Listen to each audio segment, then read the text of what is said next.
Hello and welcome to Todd Talk, where insight meets inspiration. I'm your host, Todd Hiller, and I'm an author, speaker, and longtime community leader, here to guide you on a journey towards fulfillment and balance.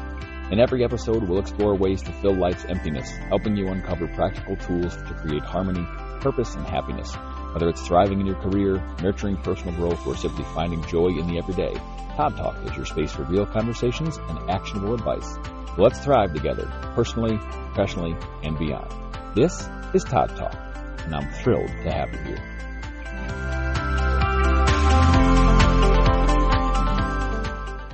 Hello, everyone, and welcome to another episode of Todd Talk.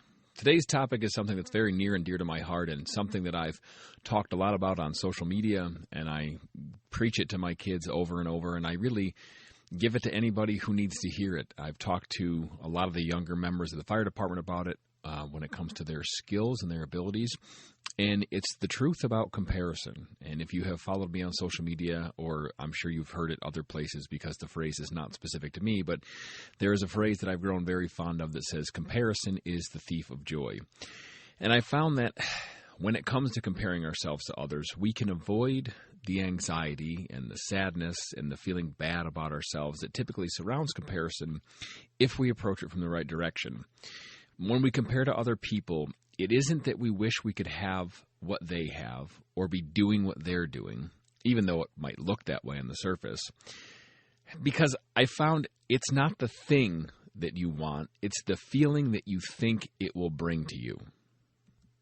So a great way to combat the feeling of sadness or jealousy that creeps up when we start to compare to other people is to remember that what we want is to feel good about what is going on in our lives. We want to feel good about the things we are doing and the things that are happening to us. And sometimes we look to other people and we think that we see them doing something that we really want to do, and we think automatically, oh, we want that one thing. When in reality, there's a really good chance we don't want the thing. We just want to feel the way we think that person feels, or we want to feel good, and we assume that what they are going through or what they have or what they've achieved is making them feel good, and sometimes that's not always the case either. So how do we feel good about what's going on in our lives? And to do that, we can put something meaningful right in front of us and work on it. We can get pretty mad that we aren't spending that time or maybe enough time pursuing something that makes us happy. And I found this a lot in my personal life and in my professional life when it comes to my job and things like public speaking and this podcast and all kinds of stuff. I think when we put the thing that we want right in front of us, it brings us a new focus, and we are allowed to see that thing that we want and we want to be working on. And when it's in front of us, we think, hey, this is great because this is something that excites me. Forget about the other person. Forget what the other person has. Forget all that stuff that I've been seeing way over there or on social media, because now, right now, in the forefront of my life, right in front of my face and in my brain, is something that means a lot to me, and I want to do well with it. And that's what I'm going to pursue. And I think that can kind of help us walk away from that comparative mindset and bring us more to a place where we really delve into focusing on ourselves and being happy about what's in front of us. So if we see someone doing great on social media, and I'll use social media because social media is everywhere and it's a pretty big part of everybody's life, especially those of us who are probably listening to this podcast right now. So we see someone doing great on social media. Sometimes we think, they're killing it on social media, and I wish I was. I want that many views or likes or followers. And we say this because we think that having a lot of followers or a lot of views would make us happy. And we think that because that's typically the response that we associate with lots of followers. We say, oh, that person's doing so good on social media. I want to do that well because I bet they're super happy. Well, we bet, but that might not be the case. So it's important to note that what we think it is that makes the other person happy might not be what actually makes them happy. So even if we have no basis for that judgment, we assume we know what makes the other person happy. Even though we are not in their brain, we are not in their head, we have absolutely no idea what they're actually thinking. That's just the assumption that we make, and that kind of leads us down that ugly road of comparison. If the person's a complete stranger to us, we have no idea how their following on social media makes them feel. Or maybe they hate it. But we assume it makes them feel good. So even if we have no basis for that judgment, we think we know how it makes them feel. If the person is a complete stranger to us, we have no idea how their following on social media makes them feel. But we assume it makes them feel good, so we compare ourselves to them, and we think we want what they have because we think we know how it makes them feel. And we get down on ourselves about it. We say, oh, this is terrible. I wish I could do that. But really, why do you wish you could do that? Maybe social media is not actually that important to you, and you just think it should be because everybody else is doing it. That's another trap we fall into a lot with comparison, and that's kind of the whole basis of the idea. Don't look to other people to see what you should think is meaningful or what will bring you joy or happiness or comfort. That's for you to decide, not somebody else. So we see them and we think, oh gosh, they're doing so good and I wish I was. And, we get a little down and a little upset.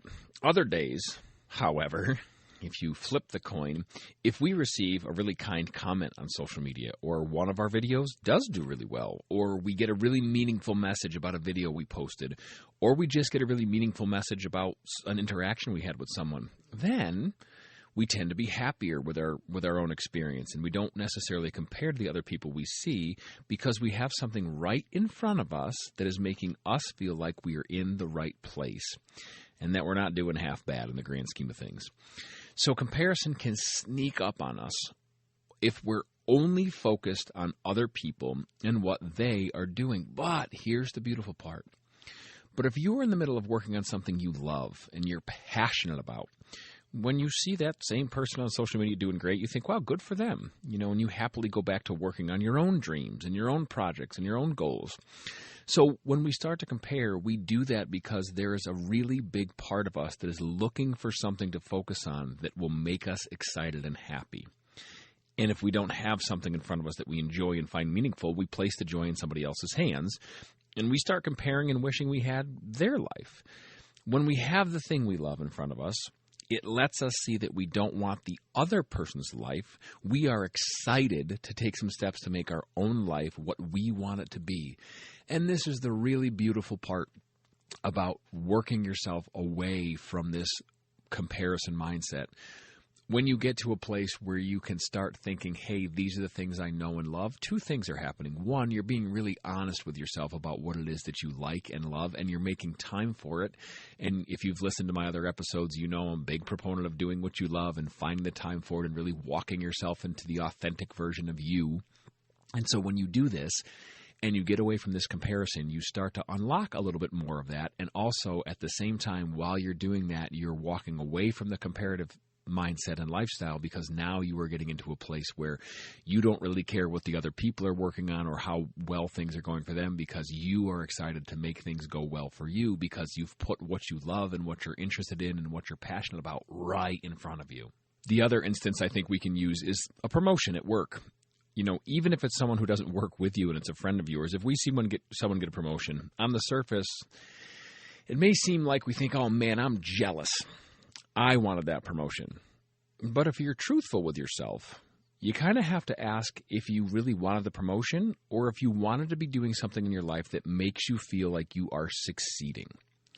This is why you should only compare yourself to yourself yesterday. It's not a race. It's not a chase. It's not a competition with other people. It's a competition with yourself. You doing well and you succeeding will not make someone else any better or any worse, and them succeeding will not make you any better or any worse.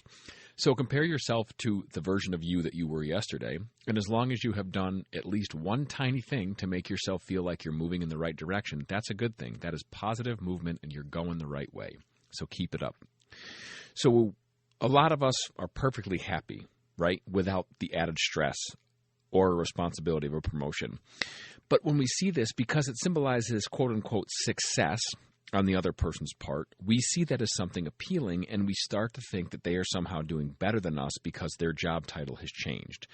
And that is a sign of success, and we shouldn't take that away from them because it is a sign of success. But we need to view the promotion through the scope of it being something that they wanted. Don't fool yourself into thinking you wanted a promotion just because someone else got one. the closer truth is likely that you aren't putting as much time and energy into the things that make you the happiest. So when we see that promotion happen, we start to compare. This is like the little kid with the lollipop, right? Some little kid sees his best buddy get a grape lollipop, and all of a sudden he says, oh my God, I want a grape lollipop. He has one. It's so good. Like, I wish I had that because he gets to have candy. And then you give the kid a grape lollipop, and he puts it in his mouth, and he throws it on the floor because it's disgusting, and he has never, ever liked anything grape flavored in the history of his entire little 4-year-old life. But the comparison comes right away. It's a knee-jerk reaction a lot of times. It's, oh man, wow, they're doing so well. I wish I was doing that well. He has a great candy, and I want that same candy, even though I don't really want it. I just want to be as happy as I think he is, or I want to get the thing, right? Remember, it's not about the thing. It's about the way we think the thing is going to make us feel. You know, I want that good taste, or I want that good feeling of the promotion, or the lots of social media followers. We're looking towards something that is in someone else's life that in the grand scheme of things, we may have absolutely no interest in having at all. So we compare about the career, right? We say, oh God, they got a promotion. I want a promotion. But if we have no interest in a different career status at the moment, why would we want a promotion? We don't want it for ourselves. We want it because we think we need the feeling the other person has. And in reality, the promotion might make the other person absolutely miserable. But we don't delve into that. We just see the comparison at the surface because we think we should have what they have. Or more specifically, we think we want to have what they have. So instead of looking at their promotion, if right in front of you, you have one of your own goals, publishing a book, becoming a better musician, starting your own business, losing weight, finding a new job altogether, if those things are right in front of you, then the promotion really doesn't hit our radar as something that affects us at all. It's more appealing and more important to us to keep our own goals in focus and grind towards that. That's what we want to work on. Work on you. Nobody else is going to better your life for you. Yes, there are kind people in this world who will do good things for you, but when it comes to choosing what makes you happy and knowing what makes you happy, you have a front row seat to knowing what makes you happy. We talked about that in the last episode. If you want to go back and listen to that one when this one is over, you certainly can. But you have a front row seat and know exactly what it is that you want out of life. So put those things in front of you and pursue those and forget the comparison altogether. Don't worry about it.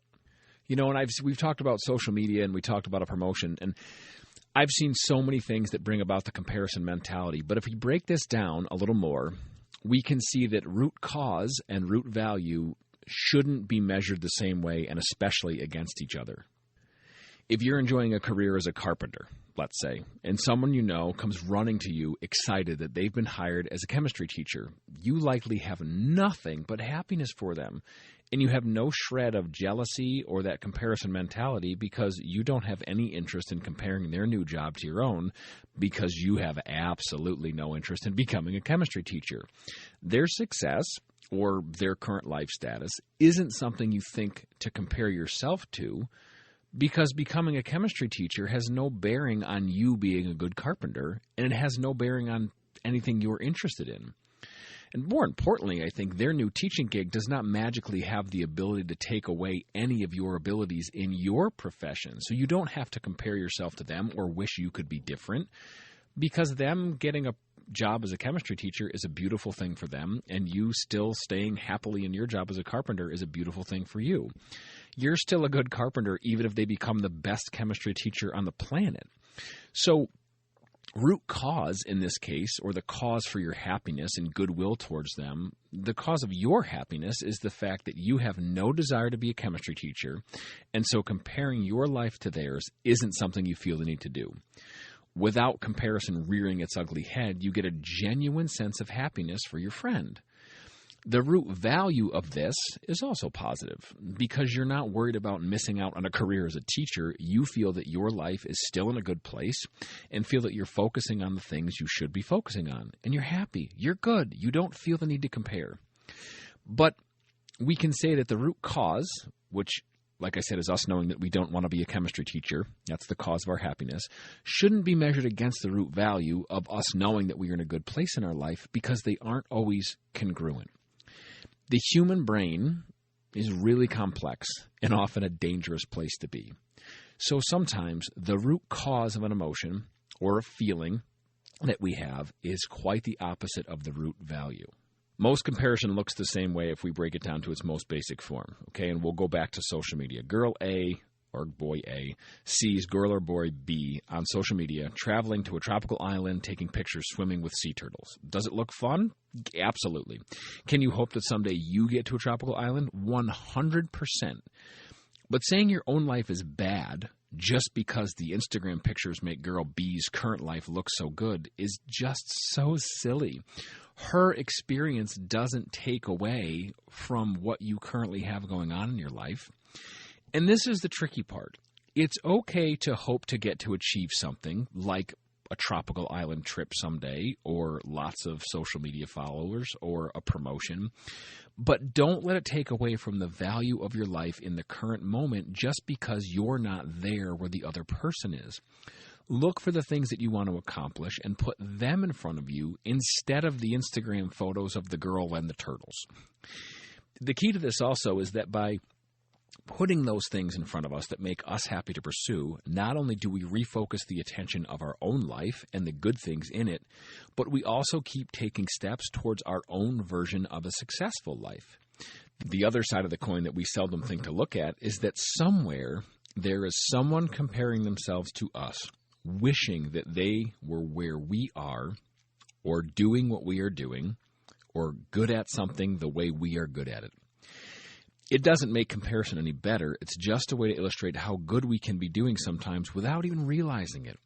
Sometimes it's the case that we are the ones that the other people think are absolutely killing it and living our best life, and they hope that someday they can get to be like us, and someday that can be them.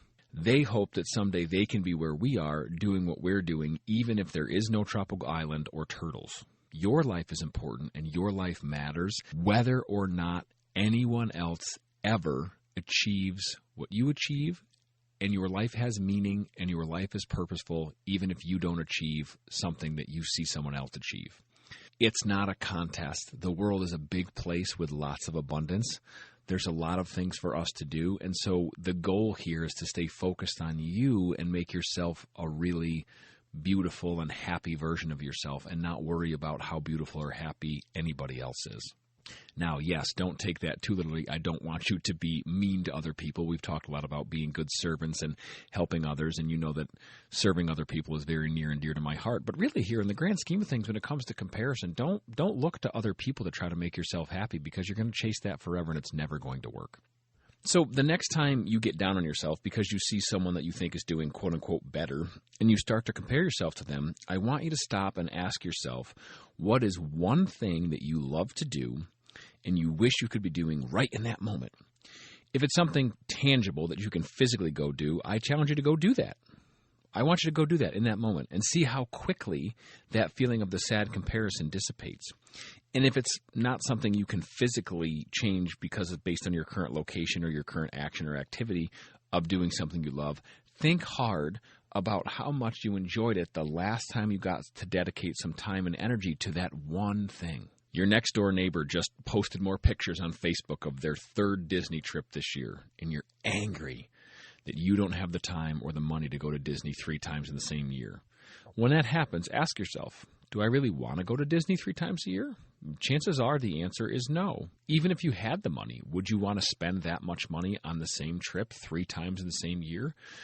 Maybe not. So we don't look at what we actually want to do. We have this knee-jerk reaction when we see someone else doing something, and it's this mix of jealousy and comparison that automatically starts to make us feel down and in this really awful place. So you take a really hard look at it and you say, do I really want to go to Disney 3 times in the same year? No, I don't. You hate crowds, you hate long lines, you don't even like to fly, it's too far to drive, and then this time of year it's far too hot in Florida, and so you have no interest in going. So that's one side of it. However, even if the answer is yes, you want to go to Disney right then and there, I want you to remember one thing. Your neighbor being in Florida at Disney does not make your life any less good. Hear me when I say that. Your neighbors, your friends, your family members, your peers, whoever it is, them going to Disney, them getting a promotion, them killing it on social media, or 1,000 other things, do not make your life any less good.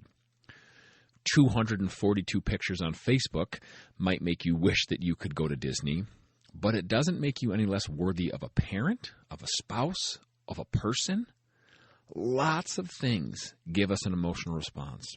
But if you look at the emotion right in the face, I bet you can find a way to realize that you can release the frustration that might be surrounding the things and replace it with a more realistic fact that you are not any less valuable or any less worthy just because your neighbor went somewhere that you want to go someday. And this is wildly important to me. And it's something it took me a long time to learn. And I think this is how we'll wrap up, because it's a really good way to kind of march forward and leave you feeling hopeful, I think, and positive, and get a good message and a good foot forward for the rest of your day or night or whatever time it happens to be. So no matter what other people do, no matter how successful they are, if they get promotions, if they run a business, I don't care if all of a sudden you end up best friends with Bill Gates. Him being successful, anyone in this world being successful, does not make you any less worthy, and it also does not decrease the chances of you becoming successful and getting to a really beautiful place in your life that you are happy and feel fulfilled and you are enjoying the things you're doing. No amount of comparing yourself to other people will actually change your life. It's the same thought process and along the same lines of worry is not productive. Worrying cannot change anything. Worrying about something that's going to happen 3 days from now will not change the fact that that thing is going to happen. Worrying about a test you have to take in a week will not change the fact that the test is still going to show up. You can prepare for things and you can work towards being better about things, but worry is not productive. And comparison is the same way. Comparison is the thief of joy is the phrase we started this with, and I want you to think about that. Don't use other people's lives as a way to throw away the joy and happiness in your own life. Don't let comparison rob you of feeling happy and blessed and in the moment. We have so many beautiful things in our life that we ignore every day. And I want you to look at those things and remember that no matter what you see other people doing, no matter how good you think they have it, you are still the same beautiful, wonderful human that you were before you noticed that thing. If you never saw the pictures on social media, if you never heard about the person getting promoted, if you never saw that person end up on a tropical island, if you never saw it happen, you would never think to find a reason to get jealous or to compare yourself to those other people. So yes, you can say just pretend it didn't happen, but that's hard because sometimes when we see something or hear something, we can't unsee it or unhear it. But I want you to remember that even when you see that and even when you hear that, your relationship with yourself can stay beautiful and you can stay happy and satisfied in the fact that whatever happens to some other people is not what needs to happen to you. Can you be happy for them? Absolutely. Can you be excited for them? Yes, you can. Can you even set your sights on something they've achieved because you think that you would like to do something similar? Yes.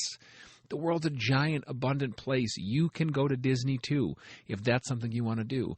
But don't let the comparison make you feel like you're any less worthy or any less capable of anything you're working on in your life. That's just silly. You are you, and you are a beautiful creature put here to do amazing things. And I will leave you with this. We have said comparison is the thief of joy. That's what we started with. We talked about how it's not the thing you want, it's the feeling you think it will bring you. And as you walk through those two thought processes and you walk through the things in your life, I want you to take a deep breath right now as we end this podcast and remember and tell yourself that nothing in this world that other people accomplish will ever take away from the things you have accomplished. You are beautiful and abundant with amazing talents deep inside you that you haven't even discovered yet. So walk forward, embrace them, find ways to make yourself happy. Put those things that matter to you most right in front of you and work on those. And if you do that day after day, I promise you, you'll get to a point soon where you don't care what's going on in other people's lives because you are so busy working on yourself and it makes you so excited that you can say, good for you, neighbor, good for you, best friend, yay, rah, for the promotion you saw someone get, but you are grinding towards a beautiful, happy existence, and you put those things right in front of you and work on those. They will bring you to a beautiful, beautiful place. Thank you so much for being here with me. I appreciate your time more than I can say. Have a fantastic rest of your day.